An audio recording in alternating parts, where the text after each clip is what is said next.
নমস্কার বন্ধুরা, defence knowledge আপডেটসে আপনাদের স্বাগত। তো বন্ধুরা, কাজাকিস্তান এই দেশটি না শুধু মধ্য এশিয়ার সবথেকে বড় দেশ, তার সাথে পুরো বিশ্বের যতগুলো ল্যান্ডলক কান্ট্রি আছে, অর্থাৎ সেই সমস্ত দেশ যাদের সীমানা অন্যান্য দেশের সাথে ঘেরা আছে এবং যাদের সমুদ্রের সাথে প্রায় কোনো সম্পর্ক নেই বললেই চলে, তাদেরকে ল্যান্ডলক কান্ট্রি বলে। আর কাজাকিস্তান দুনিয়ার সবথেকে বড় ল্যান্ডলক কান্ট্রি।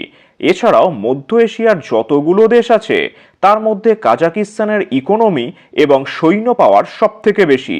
সবথেকে মজাদার বিষয় হলো, এত কিছু থাকার পরেও কাজাকিস্তানকে আজ থেকে কয়েক বছর আগে পর্যন্ত না কোনো দেশ চিনত আর না কেউ পাত্তা দিত।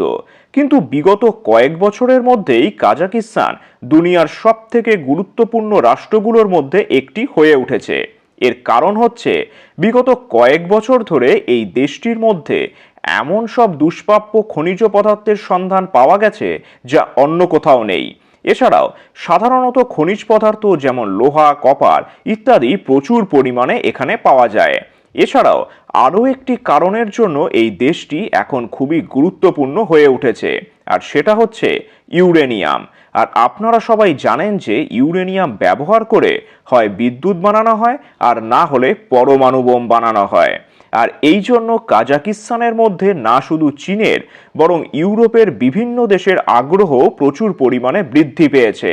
চীনের পক্ষ থেকে এবং ইউরোপের বিভিন্ন দেশের পক্ষ থেকে প্রচুর পরিমাণে কোম্পানি কাজাকিস্তানের মধ্যে আসছে এবং এখানে এসে বিভিন্ন সেক্টরে ইনভেস্ট করে নিজেদের আধিপত্য বিস্তারের চেষ্টা করছে। আর এই জন্যই কাজাকিস্তান এখন ভারতের সাহায্য চাইছে। স্ক্রিনের মধ্যে এখন আপনারা একটি স্ক্রিনশট দেখতে পাচ্ছেন, যার মাধ্যমে এই তথ্য জানা গেছে যে এই বছর কাজাকিস্তানের এফডিআই অর্থাৎ ফরেন ইনভেস্টমেন্ট প্রায় 12 থেকে 13 বিলিয়ন ডলারে পৌঁছে গেছে।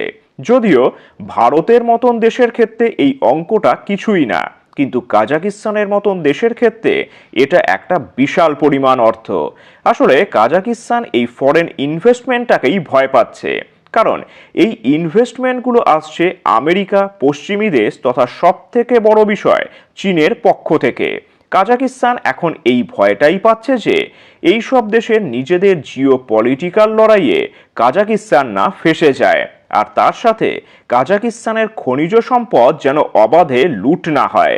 এই জন্য কাজাকিস্তান ভারতের কাছে এই অনুরোধ করছে যে আপনারা আমাদের দেশে এফডিআই এর মাধ্যমে ইনভেস্টমেন্টের পরিমাণকে অনেক গুণ বাড়িয়ে দিন, যাতে করে আপনাদের আধিপত্য আমাদের দেশে বৃদ্ধি পায়।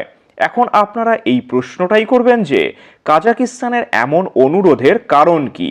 তাহলে দেখুন, ভারতের স্বভাবটাই বিশেষ করে স্বাধীনতার পর থেকে একটি নিরপেক্ষ রাষ্ট্র হিসেবেই ভারত বেশি পরিচিত। এমনকি রাশিয়া ইউক্রেন যুদ্ধেও ভারত নিরপেক্ষ ছিল। এই জন্য কাজাকিস্তানের মনে হয় যে তাদের দেশে ইউরোপের কোম্পানি, আমেরিকার কোম্পানি এবং চীনের কোম্পানির সাথে যদি ভারতের কোম্পানিও আসে, তাহলে ভারত সেখানেও নিরপেক্ষ হিসেবেই কাজ করবে। তার সাথে জিও পলিটিক্যাল ব্যালেন্স বজায় রাখার সাথে সাথে না তো কোম্পানিগুলোর মধ্যে লড়াই হবে, আর না তারা কাজাকিস্তানের খনিজ সম্পদ অবাধে লুট করতে পারবে। আর ভারত কাজাকিস্তানের মধ্যে ইনভেস্ট করলে সেখানেও নতুন নতুন চাকরির সম্ভাবনা তৈরি হবে, নতুন নতুন ইন্ডাস্ট্রি তৈরি হবে এবং তার সাথে কাজাকিস্তানের অর্থ ব্যবস্থায় উন্নত হবে। আর এখানে ভারতের লাভ কি?